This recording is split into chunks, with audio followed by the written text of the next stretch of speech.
y San Juan,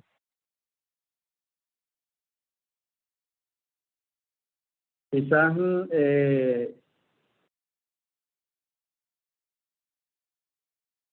quizás Juan, que se recostaba al pecho del Señor, quizás que quería sentir aquello. Pero uno ve al Señor viéndose ahora en una situación, una nueva experiencia, y quizás él podría preguntarse, bueno, ahora lo que he creado, lo que yo he hecho con mis manos, ahora me desprecio. Siendo él el creador, y aún aquella expresión que él estaba diciendo cuando le dijeron que buscaban a Jesús Nazareno, él dijo, yo soy. Ellos retrocedieron a tierra y cayeron. Eso indicaba que esa palabra para ellos significaba mucho. Yo estaba pensando que esa palabra por lo menos estaba abarcando ese nombre, yo soy, por lo menos unas 42 generaciones hasta el Cristo, donde se aparece no la palabra, sino la expresión misma en él, el yo soy, y que ellos allí estaban testificando realmente al oír aquella palabra, yo soy. Uno piensa a la vez cuando Pedro estaba dando su primer discurso, cuando él dijo a este Jesús, a quien vosotros crucificaste, Dios le ha hecho Señor y Cristo. Cuando ellos oyeron esa palabra, Señor y Cristo, ellos se confundieron porque ellos entendieron ese era el mismo lenguaje de Dios. De manera que uno puede entender entonces que allí él estaba mostrando la divinidad de Dios manifestada a través del Hijo. Dios manifestado en Hijo. La otra cosa que uno puede entender ahora es que allí está el Señor sintiendo esa experiencia. Bueno, esto es lo que yo pude crear. En el principio él estaba, y la Biblia dice que él era el primogénito de la creación, porque en él fueron creadas todas las cosas.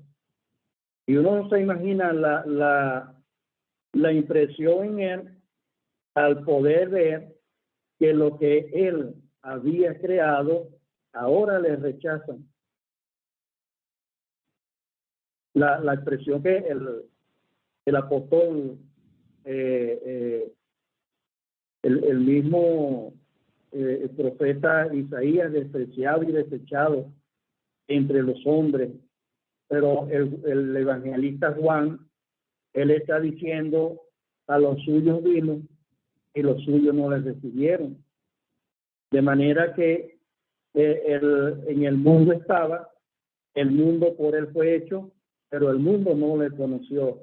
Es una situación bastante difícil que, pensándolo de una forma humana, uno podría decir, yo no me hubiese gustado estar en los zapatos, hablando reverentemente, del Señor ante toda aquella tremenda experiencia que él estaba viviendo allí con respecto a lo que él mismo había creado, y que lo que él había creado ahora le están rechazando. A los suyos vino y los suyos no le recibieron. Pero ahí la otra parte que uno ve, y era la actitud en el caso de Pedro. Ellos pensaban que aquella situación la iban a solucionar de una manera humana. Vamos a usar la espada, heriremos espada. Y inmediatamente le cortó la oreja. Yo no creo que la intención de Pedro era cortarle la oreja al siervo del sumo sacerdote. No se imagina que el hombre trató de tumbarle más bien la cabeza. Bueno, esa era la actitud de una forma humana, sin entender cuáles eran los propósitos del Señor. Dios, el Señor Jesucristo, sabía todo lo que tenía que suceder y se los había declarado a ellos que era necesario que Él fuera rechazado, que fuera entregado en manos de hombres pecadores y que fuera rechazado. Pero ellos todavía no entendían esa parte y me hace pensar, hermano, que allí como el Señor aún no había abierto sus ojos para que ellos pudieran ver claramente los planes de Dios que se estaban realizando en el Señor Jesucristo, porque tenía que ser de esa manera. Y luego uno ve que después que el Señor, Él es presentado, Él es llevado ante aquellas autoridades, ya sabemos que fue presentado ante Herodes, ante Anás y Caifás, ante Pilato, todas aquellas autoridades, tanto políticas como religiosas, Él fue presentado. Y quizás aún los discípulos no sabían nada de eso. El mismo Pedro en esas ocasiones negó al Señor. Y entonces aquí se cumple una escritura a la vez también, cuando todos dejándole se fueron, lo que encontramos en el libro de Zacarías, cuando él está hablando del pastor que será herido y las ovejas serán dispersadas. Bueno, allí uno ve, el Señor conocía todo aquello que iba a suceder, y para el Señor eso era también una tremenda carga, que Él sabía. Aún sus propios discípulos, los que anduvieron con Él, los que pudieron verle a Él en su manifestación o en su ministerio público, y ahora le vemos a ellos dejándole solo. No es cualquier cosa. Para el Señor sentirse en esa situación, lo que Él creó despreciándole; dos, lo que Él escogió dejándole. Es tremendo, pues, para lo que el Señor en ese momento Él estaba viviendo. Pero uno ve que todo era necesario, y el Señor se lo dijo: es necesario que el Hijo del Hombre sea entregado. Él lo dijo, que era necesario. Ahora uno encuentra, ya después que el Señor, Él es entregado, el Señor va a la cruz, y después de ser resucitado de entre los muertos, cuando Él asciende al cielo, antes de ascender, Él le da mandamiento a los discípulos. Allí sí Él les ordena de que vayan por todo el mundo a predicar el Evangelio y que enseñen todo lo que Él les había enseñado.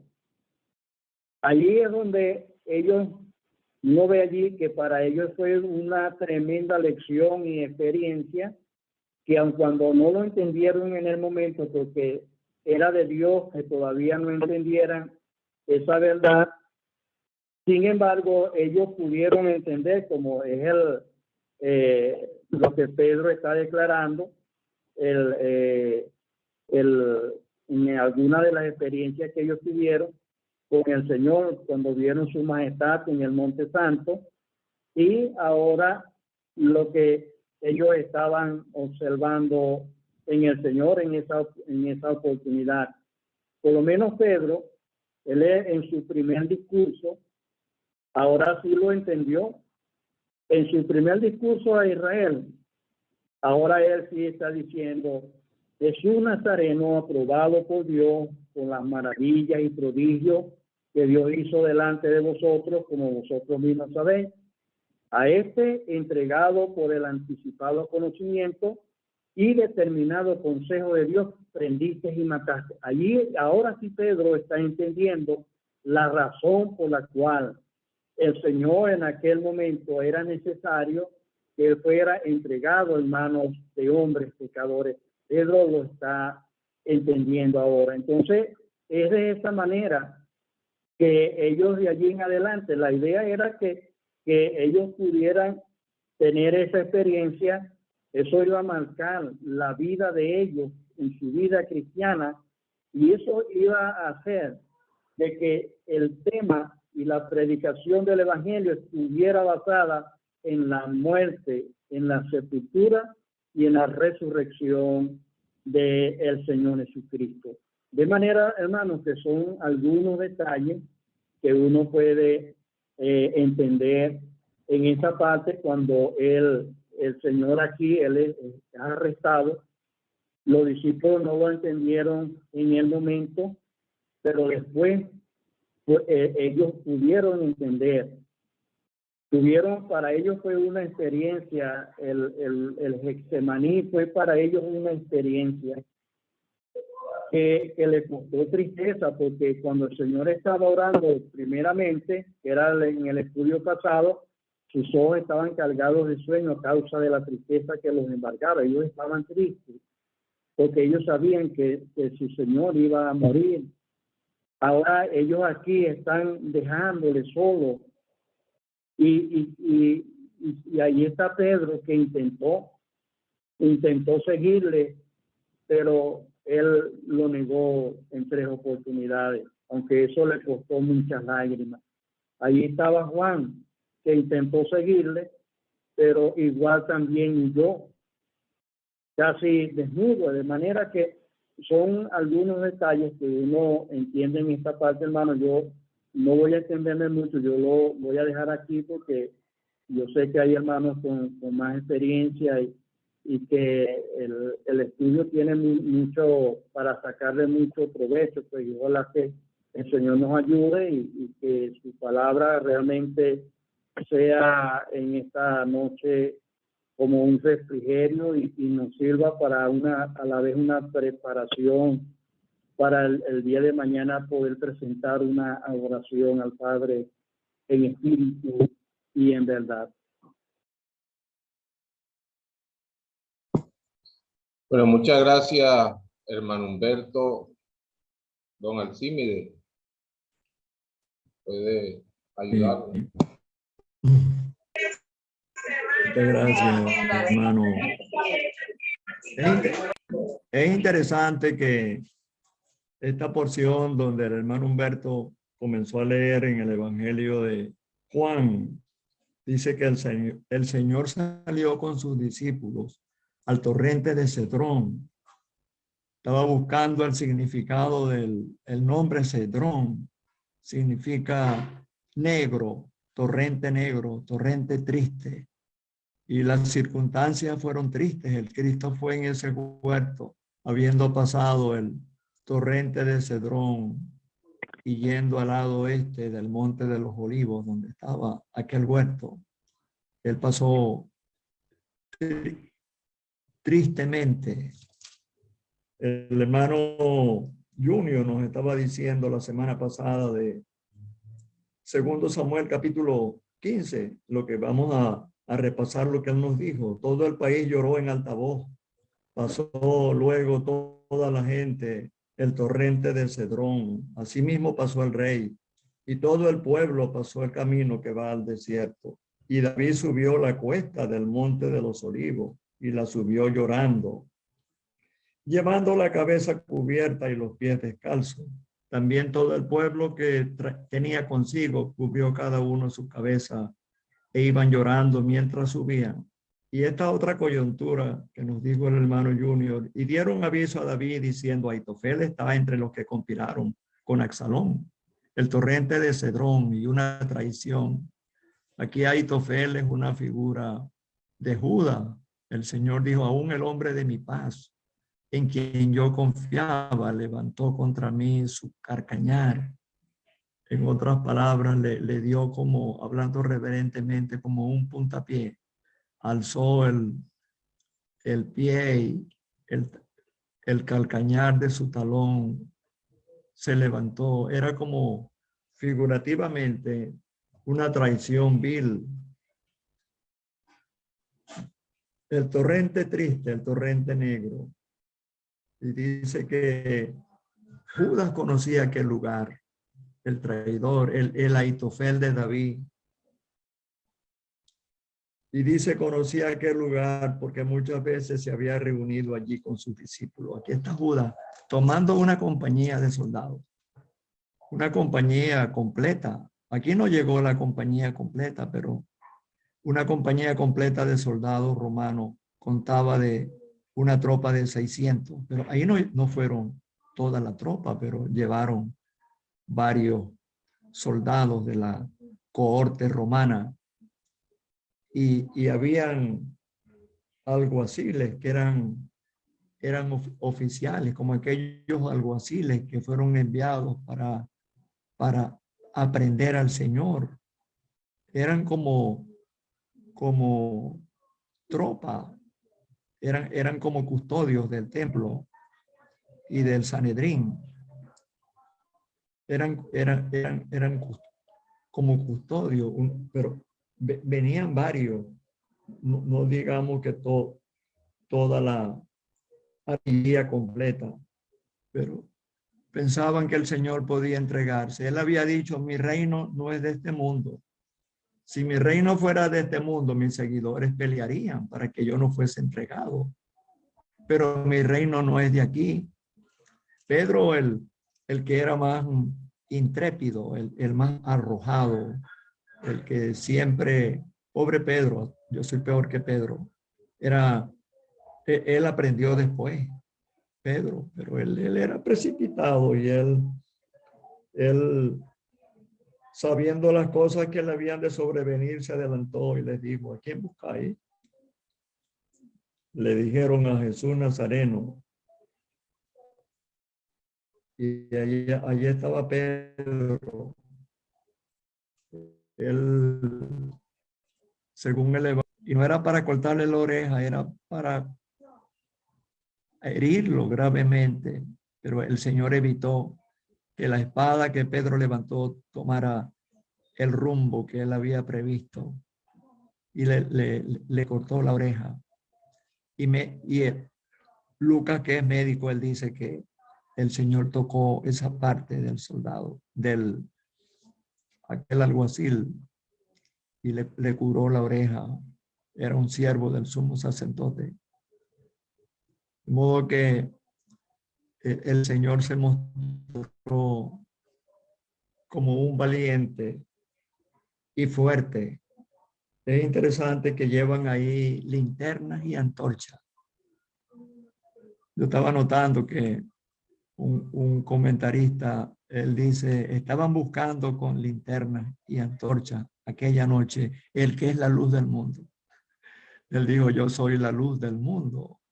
El que me sigue no andará en tinieblas, sino que tendrá la lumbre de la vida. Y llevaban armas, pero el Señor como oveja fue llevado al matadero. No hizo resistencia. Como oveja fue llevado al matadero y como cordero delante de sus trasquiladores, él enmudeció y no abrió su boca.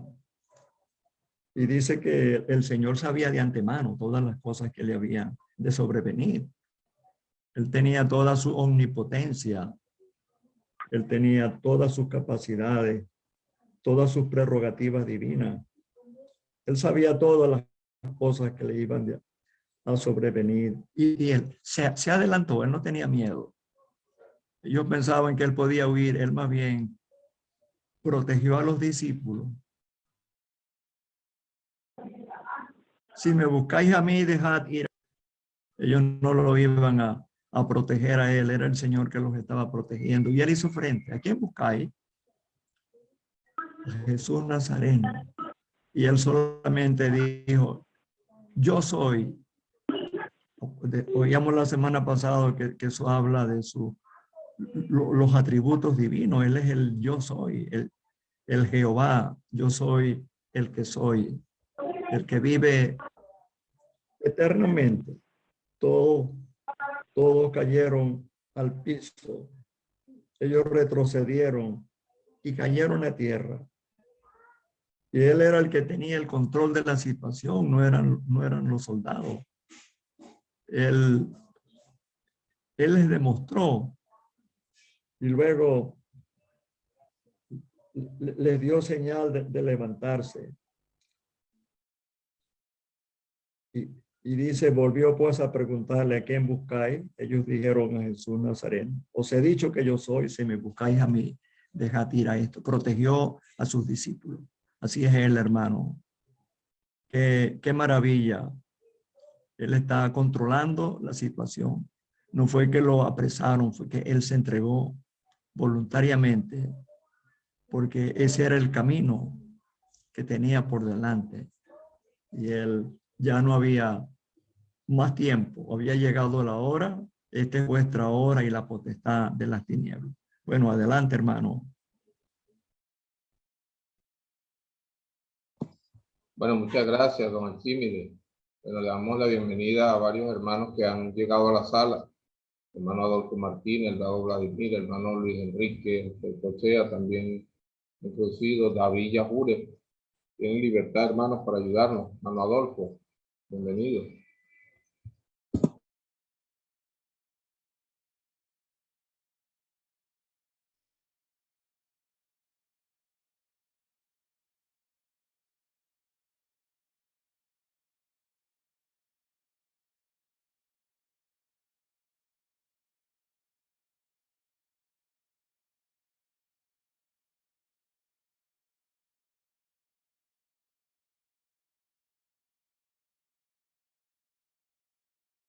Hay un elemento resaltante en contraste en esta porción que se ha leído en Juan. Es que, como ya ha sido señalado por nuestros hermanos, el Señor salió al encuentro de ellos, de los captores. Y hay un contraste con el primer Adán, porque Adán se escondió cuando escuchó la voz de Dios.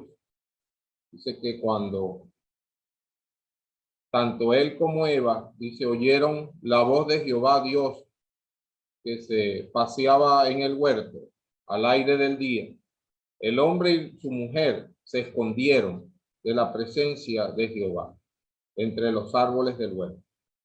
Y entonces Dios le preguntó, ¿dónde estás tú? Bueno, en contraste, encontramos que si el primer Adán que introduce el pecado se escondió para no confrontar a Dios, aquí vemos a uno que fue a la presencia de Dios. Primero, como habíamos visto en la semana pasada, orando. Y segundo, salió al encuentro de sus captores. ¿A quién buscáis? A él nadie le preguntó, ¿dónde estás tú? No, él dijo, él salió al encuentro y dijo, ¿a quién buscáis? Y como ya se ha mencionado, el yo soy. Sin duda alguna aquí en el Evangelio según San Juan encontramos muchos yo soy, pero este yo soy aquí retumban por encima de todo. El Jehová del Antiguo Testamento, el gran yo soy, el eterno. Ellos cayeron a tierra al escuchar esa expresión yo soy. Cuánta solemnidad, cuánta majestad hay en ese momento. El Señor salió al encuentro de sus captores para comenzar la obra de la redención, para poder vindicar lo que había sido afectado, para realizar la restauración de todas las cosas, para pagar lo que él no había hecho. Él salió al encuentro. Él afirmó su rostro. Él fue a hacer la obra de la redención voluntariamente. ¿A quién buscáis? Pues he dicho que yo soy. Pues si me buscáis a mí, dejáis ir a él. Qué solemne, hermano.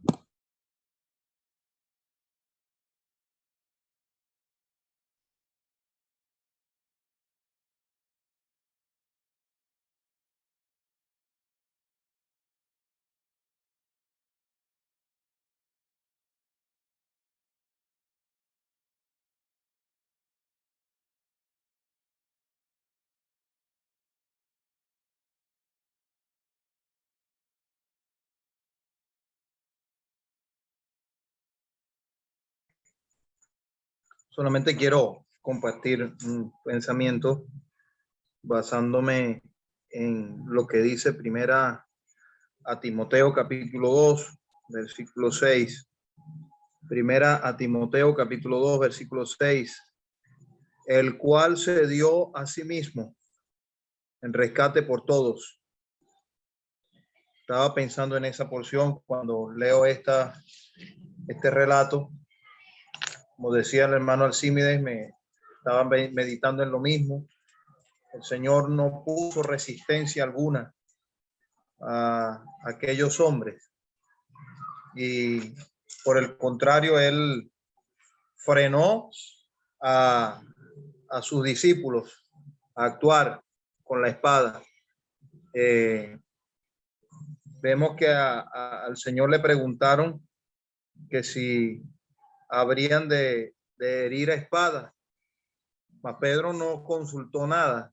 Pedro se fue de una y inmediatamente sacó la espada y como ya hemos oído, buscó la manera de defender al Señor. Creo que de esa forma él estaba indudablemente demostrando lo que le había dicho al Señor, que iría con él hasta la muerte. Aunque las cosas cambiaron luego, creo que la manera como el Señor fue arrestado era una turba. Había un gran número de alguaciles, de soldados que estaban allí buscando al Señor. Una de las cosas que Judas les indicó a ellos cuando les dio la señal era que él iba a besar, a quien besara, ese es prenderlo y con seguridad. O sea, Judas,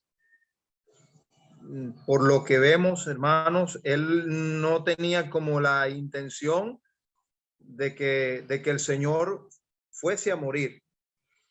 Dice que luego el evangelista Mateo dice que cuando vio Judas que había sido condenado, fue cuando llegó arrepentido a devolver las 30 piezas de plata. Creo que la intención de Judas fue timar a aquellos hombres.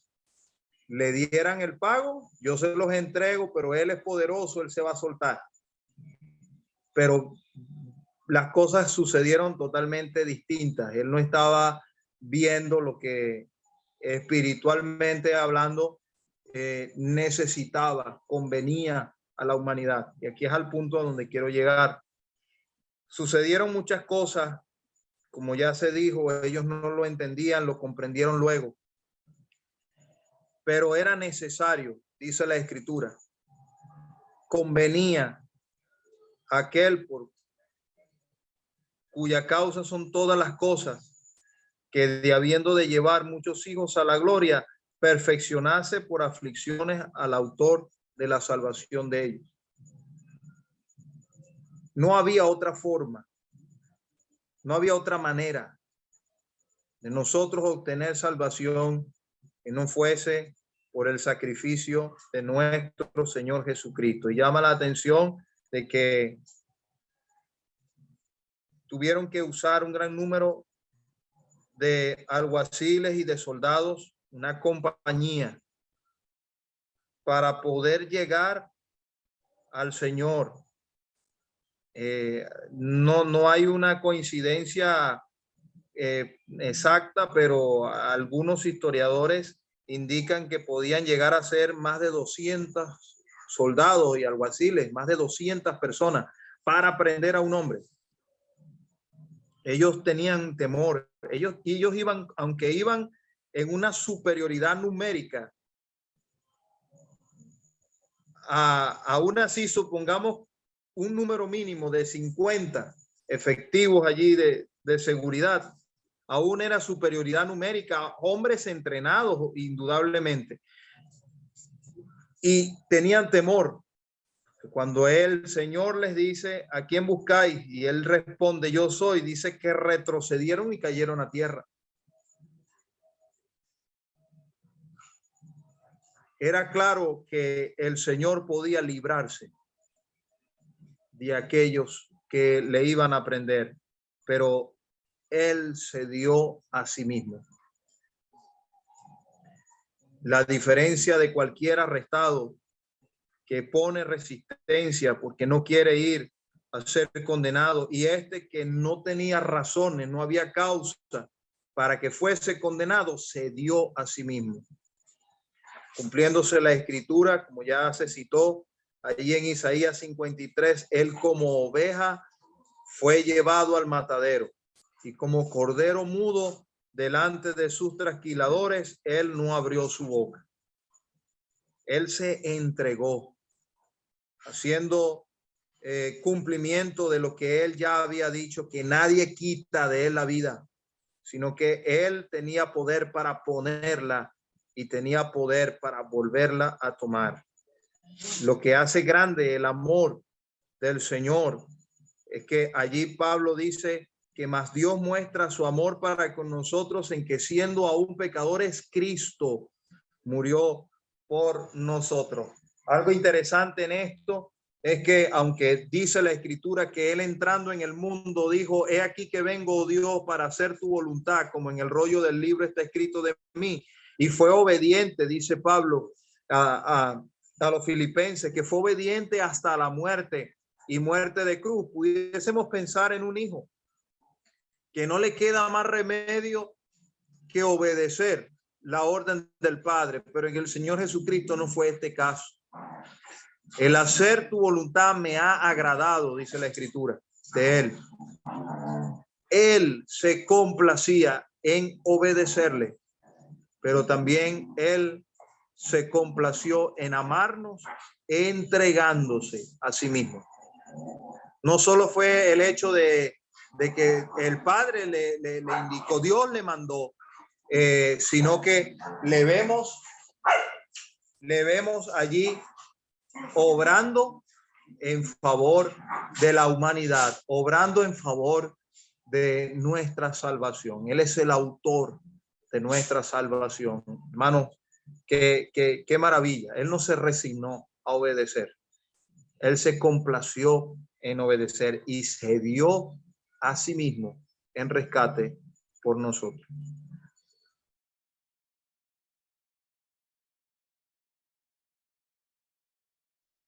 Muchas gracias, hermano Luis. Amén. Bueno, animamos a los hermanos a continuar.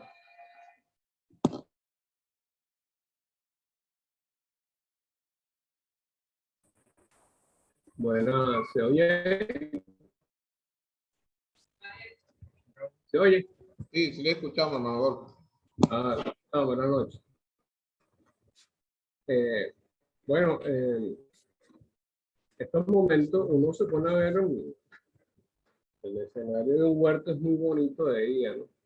Realmente los matices de los colores son llaman mucho la atención, pero cuando es de noche ya quizás no es tan atractivo a la vista, quizás puede ser una zona fresca, zonas hasta en un momento dado del tiempo que puede ser de frío. Pero cuando el hermano decía, en cuanto a dudas, que si uno pensaba que el Señor se podría librar, realmente él dijo allí una expresión de que lo tomaran y lo aseguraran. Más bien él como que estaba pensando en lo de él primero, porque pensar que como que si se les pudiese escapar, no sé, si se veía como que tuviese en riesgo el negocio que había tenido. Y en ese momento Juan es el que nos destaca ese aspecto divino del Señor. Cuando el Señor pregunta que a quién busca, y él expresarse como yo soy, y conocemos que la expresión es propia de Jehová, que está en el Antiguo Testamento. Cuando preguntes quién te envió, dile que yo soy, te envió, el que existe por sí mismo. Y quizás ellos no entendieron quién era el que estaba diciéndole yo soy, pero sí tuvieron una reacción como que de cierto temor porque se retrayeron, se retrocedieron y cayeron a tierra. Pero cuando la gente está buscando lo suyo propio, no está pensando en Dios, ¿no? Entonces, ellos no comprendieron quién les había respondido yo soy. Y lamentablemente ellos no notaron el aspecto divino del Señor. Y eso es una de las cosas que nosotros cuando entendimos que éramos pecadores y que el medio para salvación, que ese medio que Dios proveyó fue su propio Hijo. Y entendimos de que ese Hijo era el mismo Dios que había venido a este mundo para ocupar el lugar que debíamos nosotros ocupar. Pero en principio nosotros, muchos de nosotros seríamos enemigos quizás de la expresión del Evangelio. Después es que lo vemos desde otro punto de vista. Entonces ahí podemos ver su divinidad. Pero también podemos ver su omnipotencia cuando aquel Pedro saca la espada y le corta la...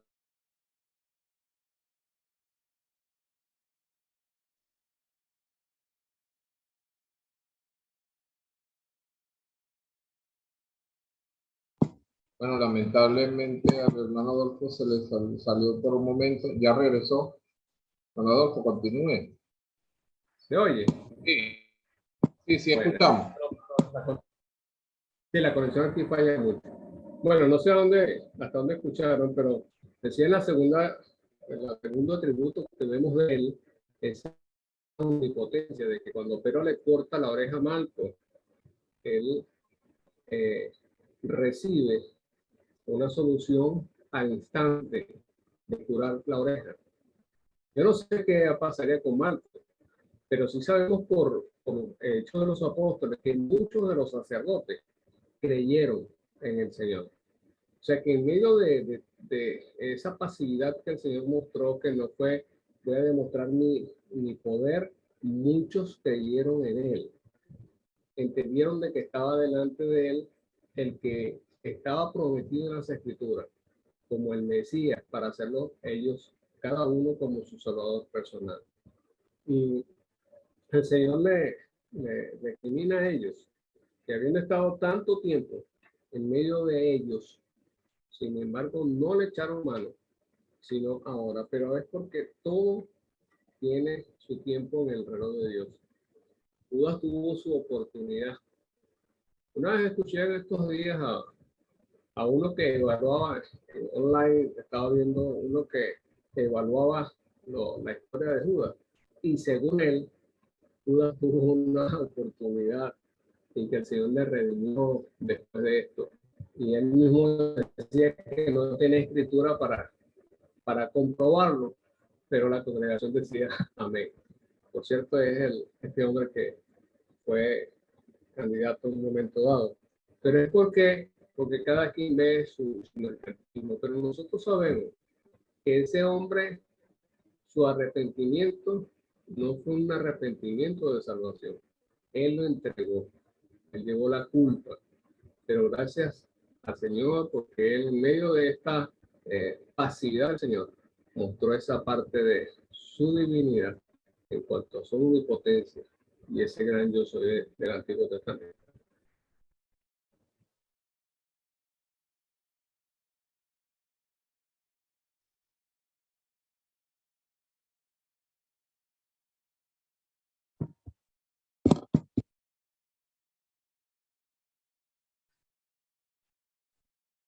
Gracias, hermano Adolfo. Bueno, animamos a los hermanos a continuar su estudio. Me pareció que Humberto como que hizo un intento de hablar. Sí, estaba pensando en otro detalle, y era la expresión del Señor. Esta es vuestra hora y la potestad de las tinieblas. Me impresionó mucho esa parte allí porque la Biblia habla de él, que él era aquella luz verdadera que alumbra a todo hombre y que venía a este mundo. El Señor dijo, mientras estoy en este mundo, luz soy del mundo. Ahora, uno puede notar que el Señor le está hablando de la potestad de las tinieblas, como que las tinieblas habían como que cegado el entendimiento de ellos, y llevándolo a lo que el apóstol Pablo él está diciendo en cuanto a Israel, que cuando él dice que ha acontecido a Israel endurecimiento en parte, había un propósito allí hasta que haya entrado la plenitud de los gentiles. O sea, Dios tenía todo bien canalizado. Pero no sabía que llegaría ese momento de la potestad de las tinieblas, donde ellos absolutamente no estarían bien. Y el mismo apóstol, él dice que si ellos lo hubieran conocido, no hubieran crucificado al Señor de gloria. Entonces, él era la luz, sin embargo, ellos no pudieron tener esa visión.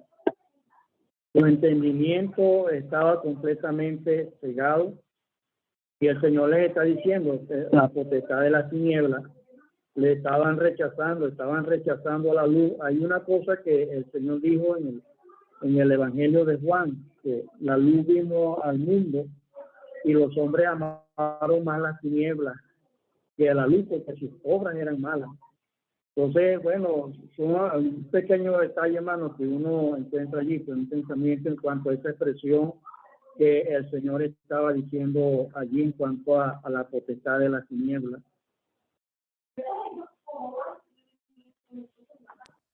Muy bien, gracias, hermano Humberto. Efectivamente, muy interesante esa expresión que está señalando, y podemos añadir que el apóstol Pablo hablaba de que el Dios de este siglo cegó el entendimiento de los incrédulos para que no les resplandezca la luz.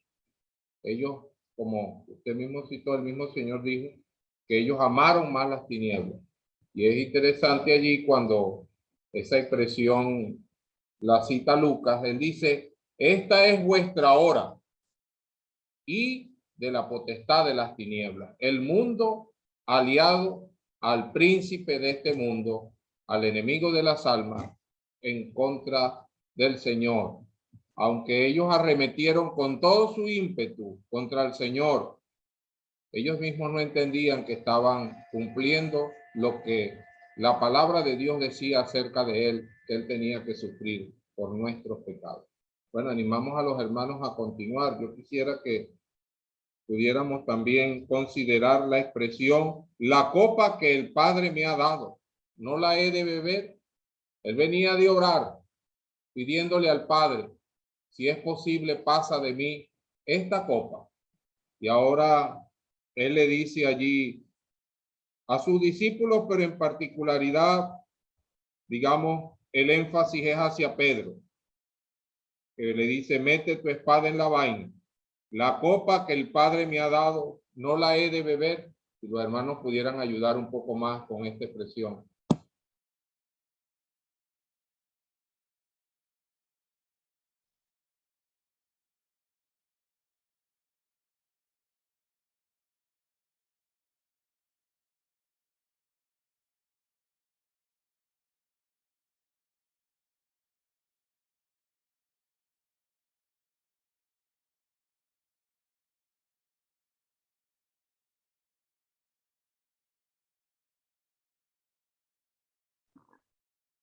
Bueno, no hay duda, ¿verdad? Nos recuerda lo que está escrito en el libro de Proverbios: de león de hermoso andar, que no echa para atrás por nada. No hubo un espíritu dubitativo para aceptar la copa de la maldición. Creo que es Lucas quien escribe que puso su rostro como un pedernal, o afirmó su rostro para ir a Jerusalén. Había una decisión, y era ir a la cruz. Entonces, vemos que ese carácter con el que está revestido en el Evangelio de Juan nos muestra una entereza por cumplir la voluntad del Padre, hermano. Uno pudiera llegar a pensar acerca de esa copa que él pedía en el Getsemaní, si es posible, pasa de mí esta copa. Y uno pudiera preguntar, entonces allí hubo dudas respecto al tomar la copa o respecto a lo que se debía hacer. Bueno, es profundo, ¿verdad? Entonces sería bueno que nos ayudara. Solo vuelvo a comentar lo que dijo un hermano en una ocasión, que al parecer eran dos copas distintas. Esta copa, cuando él oraba en el Getsemaní, era ese momento que le había sobrecogido. Entonces fue oído a causa de su temor reverente al que le podía librar de la muerte. Cuando él clamó, bueno, allí estaba un ángel del cielo para fortalecerle. No fue fácil lo que el Señor experimentó en el Getsemaní. Y rápidamente, hablando de experimentar, uno puede pensar en Adán, el hombre que experimentó la comunión. Eso es lo que significa a ciencia también cierta el verbo conocer, ¿verdad? El hombre que conocía a Dios, pero tenía un anhelo por conocer el mal, ¿verdad? Aunque no, el anhelo lo sembró Satanás, perdón, el anhelo lo sembró Satanás en la mujer y él obedeció la voz de la mujer. No se mantuvo firme, pero aquí está uno cuyo propósito no se desvía. La experiencia única que él desea tener es la voluntad del Padre, cuéstele lo que le cueste. Digo esto pensando en lo que está allí expresado, hermano. No sé si nos pudieran ayudar con esa expresión también, sabiendo Jesús todas las cosas que le habían de sobrevenir. El evangelista Juan presenta esa expresión en otra ocasión anterior, en el capítulo 13, dice, sabiendo Jesús que el Padre le había dado todas las cosas. Pero cuando vamos más atrás en el capítulo, dice, no tenía necesidad de que nadie le diese testimonio de lo que había en el corazón del hombre, pues él sabía. Entonces hay un marcado énfasis. Sin embargo, yendo un poco más atrás, uno puede pensar en esa experiencia con Natanael y relacionado con un árbol. Natanael, ahí está su omnisciencia, ¿verdad? Cuando estabas debajo de la higuera, te vi. Entonces, ahora aquí se presenta nuevamente su plena omnisciencia, sabiendo las cosas que le habían acontecido. Él no tenía necesidad de conocer el mal. Era suficiente, hermano, no solo por su naturaleza, sino por su amor al Padre. No solo destaquemos que él no puede ser tentado por el pecado. Quiero resaltar el amor y agradado. Bueno, sabiendo todo lo que le había de acontecer, mire, el Espíritu, la interesa con que lo presenta Juan. No hay duda, él se pone delante, lo que no hizo Adán. Oye, Adán dijo al Señor, a Dios, la mujer que me diste por compañera, pero aquí sale el Cristo, no a culpar a los discípulos, no a culpar a Pedro. Oye, Pedro, mira, empeoraste las cosas. No, no, no, no. Él sale.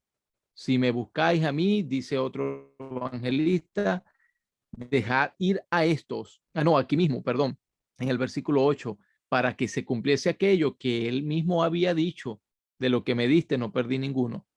Entonces, hermano, solemne, puedes pensar este carácter con que Juan lo presenta, su omnisciencia y su agrado, pues, en hacer la voluntad del Padre. Una última cosa, hermano, y perdone, es que me ha llamado la atención también ese detalle de Pedro con la espada, lo que el Señor permitió y pensar que uno pudiera decir, el Señor se la puso en las manos. Falta algunas cosas que hay que llevar. Así que es necesario traer una espada. Lo relata el Evangelio de Lucas. Y ellos dijeron, aquí hay dos. Eran 11 discípulos. Y uno puede decir, casualmente Pedro fue el que tenía la segunda espada o la primera. Pero ¿por qué?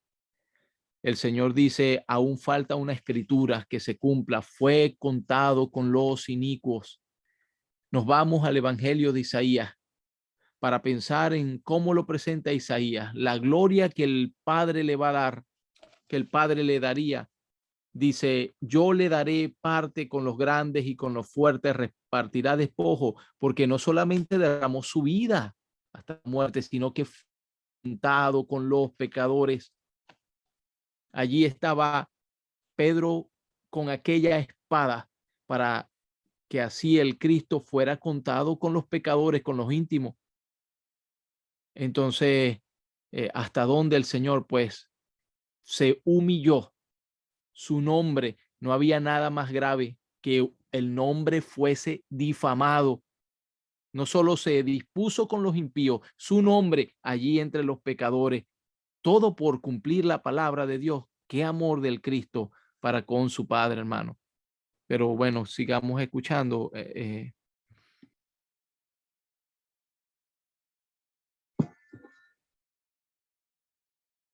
Hermano Edwin, ayúdenos.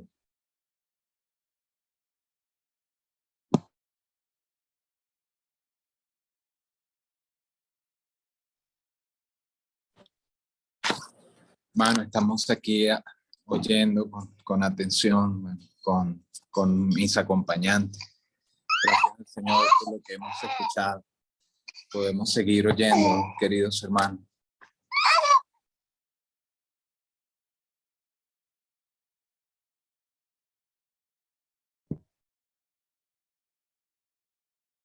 Bueno, estamos también llegando a las 8, a la hora.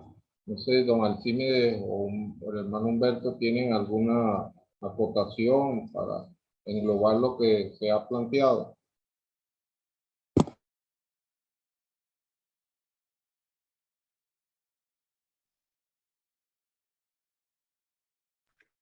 Humberto, haga el favor de copiar. Okay. Bueno, estaba pensando, hermano, en aquella oración del Señor. Estaba en el Getsemaní, cuando él estaba orando al Padre, si es posible, pasa de mí esta copa. Ahora él le está diciendo a Pedro, la copa que el Padre me ha dado no la he de beber. Él entendió, en el estudio pasado decíamos que él entendió que el silencio del Padre, al no darle una respuesta, eso le indicaba que él tenía que tomar esa copa y que era su voluntad. Y una de las cosas que expresa allí el escritor a los hebreos es que aunque era hijo, por lo que padeció, aprendió la obediencia. A mí me impresiona esa expresión allí, aunque era hijo, por lo que él padeció. Es algo tremendo, la experiencia del Señor, Dios en hijo, experimentando la obediencia y aceptando lo que el Padre le había encomendado. Era una completa fidelidad a lo que el Padre le había encomendado. En otro de los evangelios, él está diciendo, ¿acaso yo no podría orar a mi Padre y él me enviaría más de 12 legiones de ángeles? Pues entonces, ¿cómo se cumpliría la escritura? Si algo interesante uno puede ver allí es que él quería darle cumplimiento cabalmente a todo lo que ya el Padre había determinado. Y esa expresión que usó Pedro en su primer discurso a Israel, ya cuando habla del anticipado conocimiento y determinado consejo de Dios. Ellos entendieron, como el Señor también podía saber que esa era la voluntad de Dios. Ellos entendieron después que era esta la voluntad de Dios, de manera que no concluye, pues son experiencias, pero a la vez impresiones, que para los discípulos que estaban allí viviendo aquella misma experiencia en la presencia del Señor, eso marcó la vida de ellos y por eso el tema de ellos estaba basado en Jesús Nazareno, varón aprobado por Dios. Es interesante esa expresión que usó después el apóstol Pedro.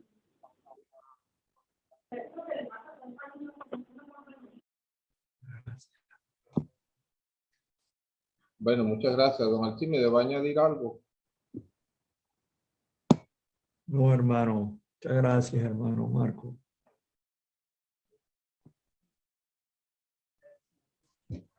Bueno, ya llegando la hora, y damos la gracia al Señor por la ayuda, esperando que lo que hemos escuchado sirva de preparación para participar mañana de la cena del Señor y hacer memoria del Señor principalmente. Bueno, un hermano nos encomienda en oración, dando las gracias por el estudio. Luego se harán algunas consideraciones y los respectivos saludos.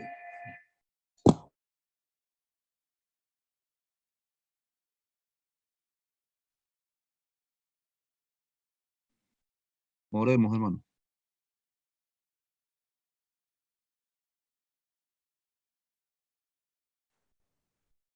Padre, en el nombre de tu amado Hijo, nuestro Señor y Salvador Jesucristo, te alabamos por esa persona gloriosa. Nos dice tu palabra que todas las cosas fueron hechas por Él y por medio de Él.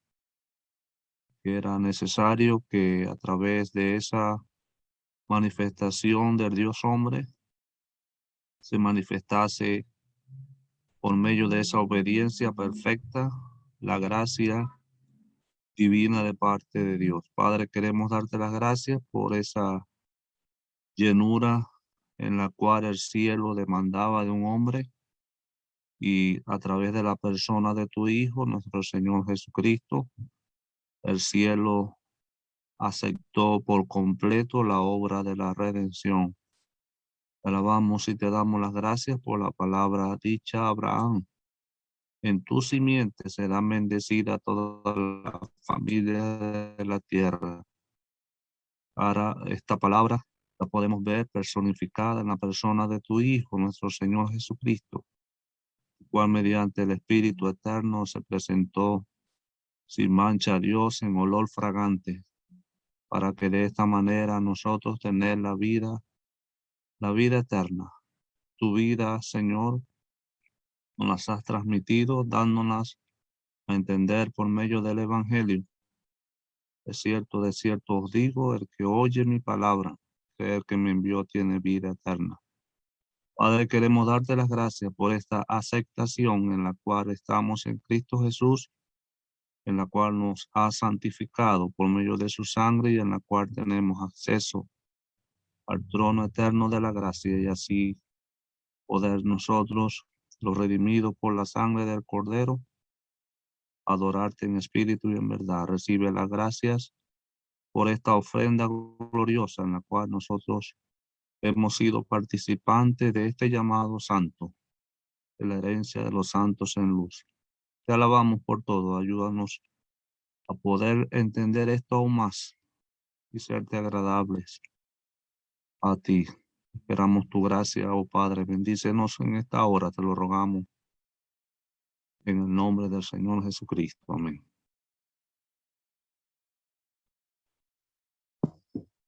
Bueno, le damos las gracias a todos los Amén. presentes por habernos ayudado y bueno, pueden abrir sus micrófonos para saludar y para seguir. Antes de eso, bueno, no sé qué dicen los hermanos, a quién le toca la introducción el próximo sábado. Bueno, por aquí está Luis Enrique, está el hermano Vladimir. Bueno, Luis Enrique estará en Cincelejo, ¿no? Sí, yo el sábado no me comprometo. Regreso el sábado, pero no sé a qué hora llegue. No sé si otros hermanos también van a estar en conferencia.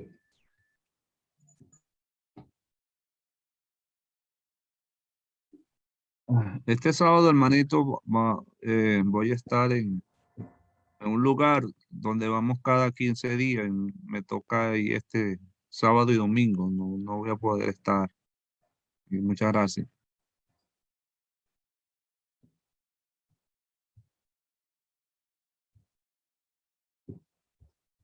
Bueno, definiremos en los próximos días, estaremos avisando. Yo creo que la suerte cayó sobre Jonás. Yo creo que la suerte cayó sobre Jonás. Como que te va a tocar a ti.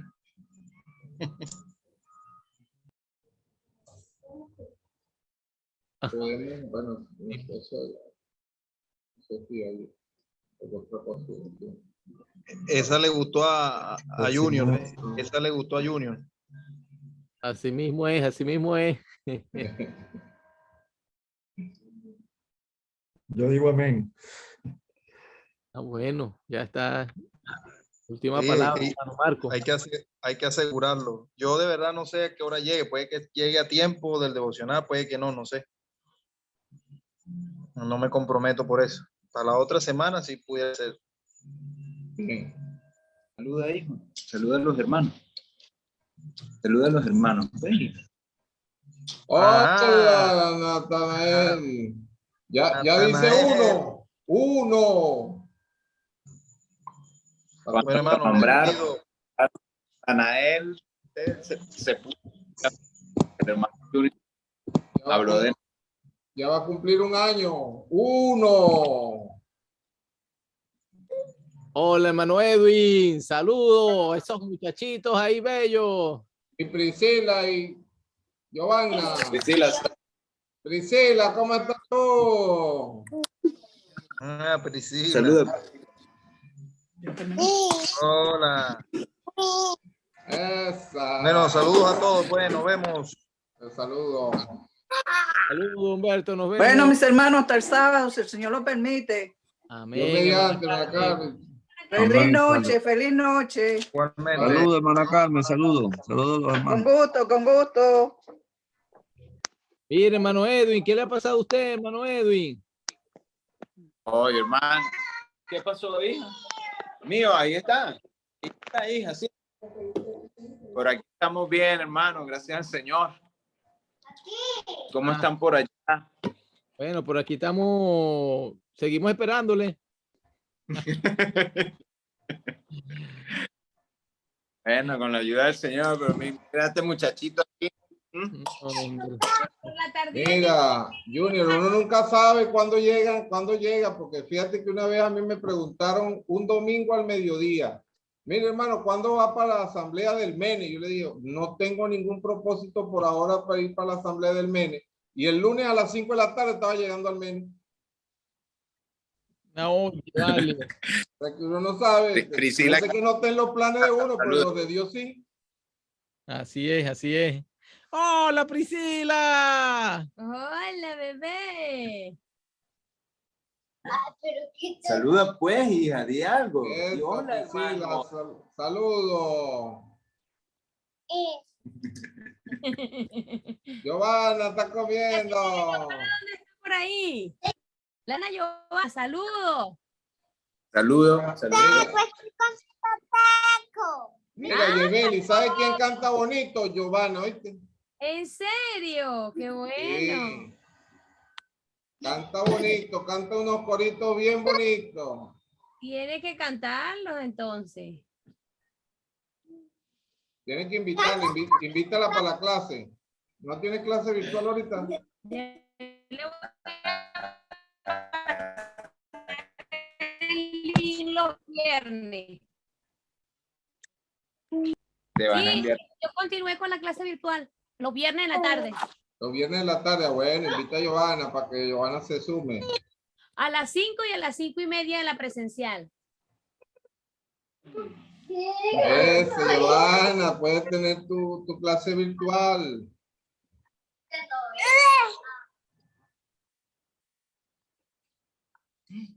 Bien. Papi, no se te escucha. Mi papi como que está hablando, pero no se le escucha. No, tiene Hermano cerrado Humberto. ahí el audio. Tienes que abrir el micrófono, Humberto. Saludos.